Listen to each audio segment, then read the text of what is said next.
even the people who are like very sure in their belief will default to like, well, we can't know for sure. That's kind of a big part of it. But it feels so meaningless and depressing for there to be not like, and also like if there is no God, no prime mover, like there is no like morality itself is farcical. See, I disagree with that. I've noticed that believers find their sense of right and wrong, and it's related to God. But non-believers also find a sense of right and wrong that's usually closely aligned without tying that to God. I think that non-believers' sense of morality is more pure than believers' sense of morality by definition, because a believer has a book written by men that he derives his morality from. So you'll see Christians say, "Well, I got no problem with the gays, but God, He don't like them, so I hate them too." Yeah. It's like, well, a non-believer just uses their own human morality, and they say that people are people, and that's a decent. A lot of my sense of right and wrong comes from empathy. Like, how would I feel if this happened to me? How would I feel if I was treated the way that I'm treating other people? And how would I feel if my environment was changed in a way that I'm changing yours? And that is probably one of the guiding things that forms my sense of right and wrong. The golden rule. Yeah. Like, or the platinum rule. But it's the platinum. Wow. Those two things, right? The platinum rule, people have never heard of that, is golden rule being treat other people as you'd like to be treated. Platinum rule being treat other people as those people would like to be treated, right? Maybe I don't like it when you make fun of me, but you think it's hilarious. Well, we have different ones. So, you think making fun of you, I should say, is all in good fun, or is I'm very sensitive. I'm just making this up. Platinum rule and golden rule would be different there. Anyway, I don't think a sense of right and wrong has to be tied to any kind of belief system. And I think it's interesting that they both land in approximately the same place. What I think is that like secular people living in the Aztec Empire had wildly different morality to secular people living today. And I don't think it's curious at all why secular people today kind of adopt that golden rule or platinum rule, as you say, because we are living in kind of the ruins of Christendom, of Western Christian Catholic civilization.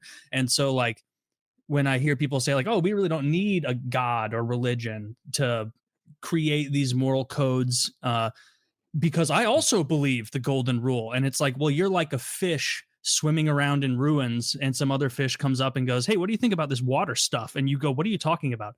There's no evidence of water whatsoever.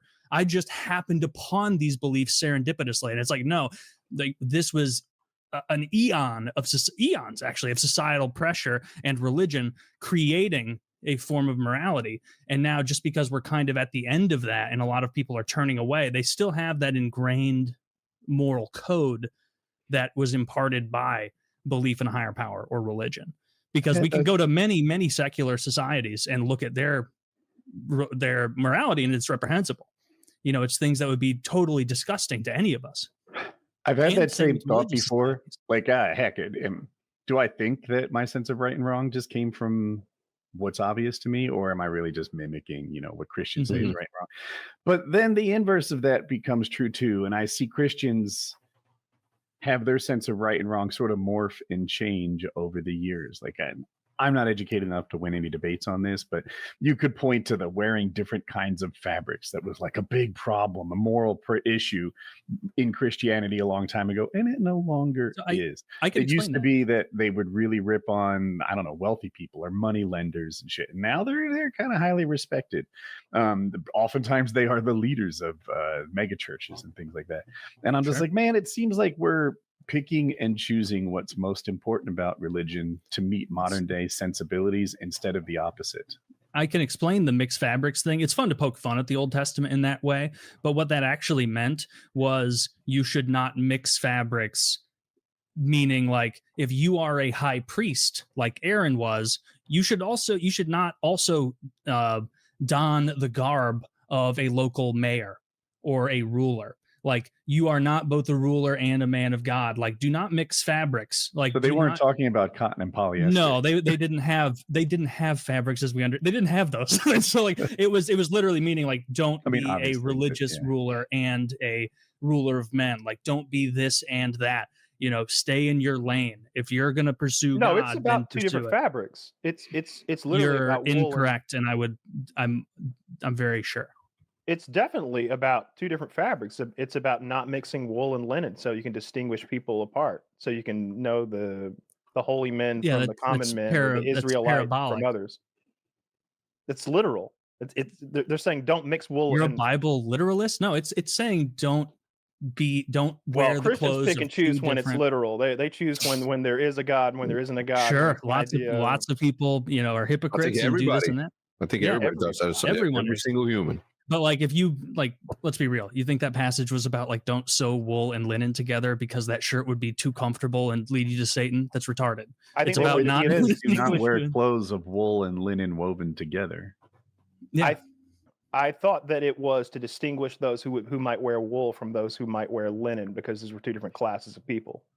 I've heard speeches because I've watched them on YouTube of like biblical experts and others saying like, this is clearly not about sewing things together.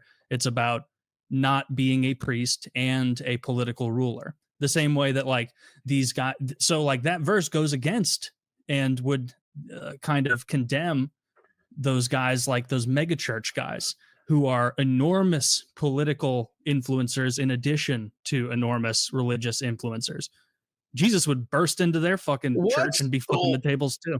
What do you think is up with all the fucking poetry in religion? You know, why not just speak it as just hey, this is what I fucking mean. Yeah. Word for word, you know, like just word for word. Don't be poetic and it's like we don't know who wrote. I'm reading into it now. That's the other.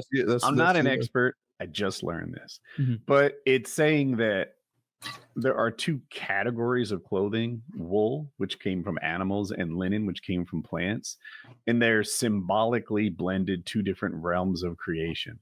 And by obeying that, you're showing holiness and obedience to God's order. It doesn't say anything about jobs, you know, and like being a mayor and a priest at the same time. It seems everything I'm seeing points to literally not mixing those fabrics, which is a weird moral boundary to me. That's why what I said and that interpretation, like I didn't come up with this.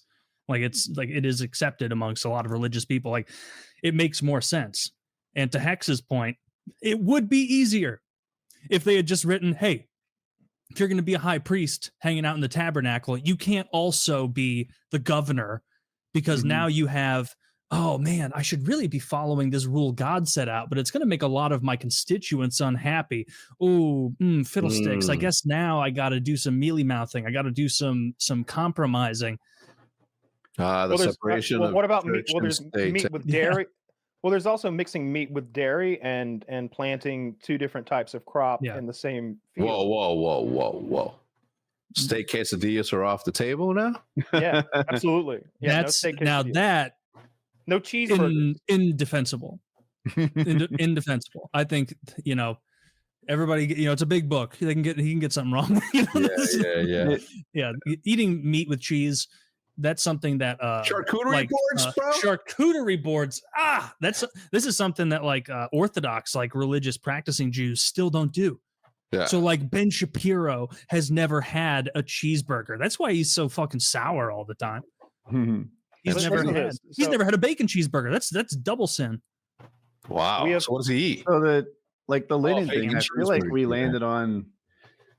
There are a bunch of. I think the linen thing was really just like a uniform, like telling people what team you're on is what it was about. By not mixing those, you're showing your holiness. You're broadcasting your belief system, and it's something that we do today. It could be a red hat. It could be. I see sometimes people on TV and they wear certain styles of glasses, and I'm like, that chick is liberal as fuck with those glasses on. She's telling us what team she's on. Yeah, and I think that's what the mixing of fabrics was all about. It was just as simple as that, and it hasn't changed. But to recast it as something else fits into my preconceived notion of, yeah, these rules are a little flexible. We just meet what fits in modern society. And that's, you know, it's understandable. Like it, because a lot of these are like, especially the Old Testament rules are silly, and that's why, or a lot of them are silly because they were like Jesus hadn't come yet, and so canonically it was like they still had to sacrifice animals and do this and that. That's why, like, to this day, you can find like Jewish groups in New York who do, I don't remember what holiday it is, but they do that. They like try to put their sins on a chicken and then kill the chicken. And it's because Does that work? Because I just asking for a friend. Not. Well, the underground. Only if you beat the chicken to death slowly. So that's why. So you're good. That's why religious Jews still do a lot of that Old Testament stuff, because they're like, oh, this Jesus guy, they didn't like him so much. They were like, nah.